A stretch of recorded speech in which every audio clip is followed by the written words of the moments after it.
एक बार की बात है, दो व्यक्ति थे जिनका नाम था, एक का नाम तो था मामा और एक का नाम था फूफा। मामा और फूफा दोनों व्यापार करते थे और दोनों व्यापार में सहभागी थे। मामा ने फूफा से कहा, फूफा क्यों ना हम कोई ऐसी वस्तु खरीद लें जो जल्दी खराब ना हो और उसकी कीमत भी बढ़ती रहे, फिर हम उसे कुछ वर्षों के बाद बेचें जिससे उसके मूलधन से हमें ज्यादा पैसे मिलेंगे।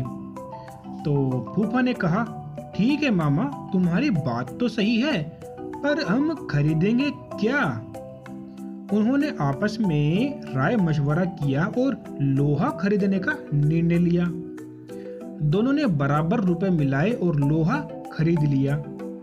फूफा ने मामा से कहा कि लोहा वो कहीं सुरक्षित स्थान पर रख दें। मामा ने लोहा अपने पास एक पुरानी कोठरी में रख लिया। कुछ दिन तो लोहा जस का तस रखा रहा, पर धीमे धीमे मामा के मन में लालच आ गया और मामा फूफा को बिना बताए ही लोहा बेचने लगा। काफी दिनों बाद फूफा मामा के पास गया और बोला, मामा आज लोहे का भाव काफी बढ़ गया है, जल्दी से वो लोहा निकालो, हम इसे बेचकर आते हैं। इस पर मामा बोला, फूफा लोहा तो अब कबाड़ घर में नहीं है क्योंकि लोहे को तो घुन खा गए हैं। फूफा समझ गया कि मामा ने उसके साथ धोखा किया है और उसे बिना बताए सारा का सारा लोहा बेच दिया। फूफा को क्रोध तो बहुत आया, पर वो बिना कुछ कहे सुने वहां से चला गया। इस घटना के कुछ दिनों के बाद फूफा मामा के पास आया और बोला कि मामा, मैं एक बारात में जा रहा हूँ, बड़ा अच्छा इंतजाम है, अकेला हूँ, चाहो तो अपने लड़के को साथ भेज दो, उसकी भी मौज मस्ती हो जाएगी और कल सुबह तक हम वापस आ जाएंगी। मामा बोला, क्यों नहीं, बेशक तुम मेरे लड़के को अपने साथ ले जाओ और हाँ, इसे बारात में अच्छी तरह खाना वाना खिला देना। फूफा बोला, ये भी भला कोई कहने की बात है मामा, तुम सुनिश्चित रहो। इस तरह 2 दिन बीत गए, मामा का लड़का अभी तक घर वापस नहीं आया। अब मामा को बहुत चिंता हो गई कि उसका लड़का अभी तक घर में वापस क्यों नहीं आया।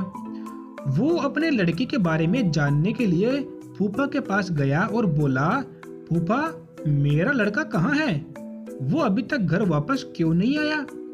फूफा ने कहा कि क्या बताऊं मामा, रास्ते में एक चील तुम्हारे लड़के को उठा के ले गई। मामा बोला, ये कैसे हो सकता है, भला कोई चील 12 साल के लड़के को उठा कर ले जाए, ये तो नहीं हो सकता। सीधी तरह मेरा लड़का मुझे वापस करो, नहीं तो मैं राजा भीम के पास जाऊंगा। फूफा बोला, ठीक है मामा, चलो राजा जी के पास ही चलते हैं, वही न्याय करेंगे अब तो। मामला वहां के राजा भीम के सामने पेश हुआ।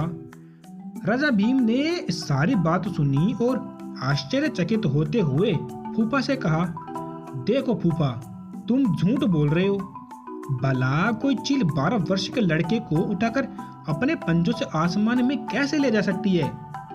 इस पर फूफा ने उत्तर दिया, कथा कहूँ कथा वाली, सुनो राजा भीम, लोहा को घुन खाए तो लड़का ले जाए चील। इस पर राजा भीम सब समझ गए और उन्होंने मामा को आज्ञा दी कि वो फूफा का लोहा वापस कर दे और फूफा को कहा कि वो लड़के को मामा के पास वापस पहुंचा दे। तो बच्चों, आपको हमारी आज की कहानी कैसी लगी, हमें कमेंट में जरूर बताएं। ये फूफा मामा की कहानी आपको कैसी लगी, और ऐसे ही और कहानियां सुनने के लिए आप हमारे इस चैनल को सब्सक्राइब करें। धन्यवाद।